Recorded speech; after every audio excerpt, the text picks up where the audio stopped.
प्रचंड उकाडा उन्हाच्या झळांनी मुंबईकर निघाले पळून. तापमानात सतत चढउतार. पुढचे 2 ते 3 दिवस परिस्थिती राहणार कायम.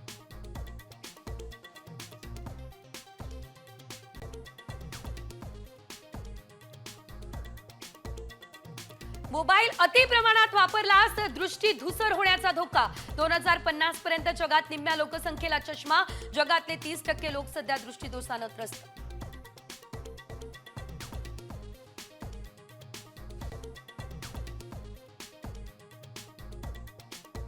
भाजपच्या माजी खासदारांना राम मंदिराच्या गर्भगृहात प्रवेश नाकारला. सोवळं न नेसल्यानं रोखल्याचा रामदास तडस यांचा आरोप.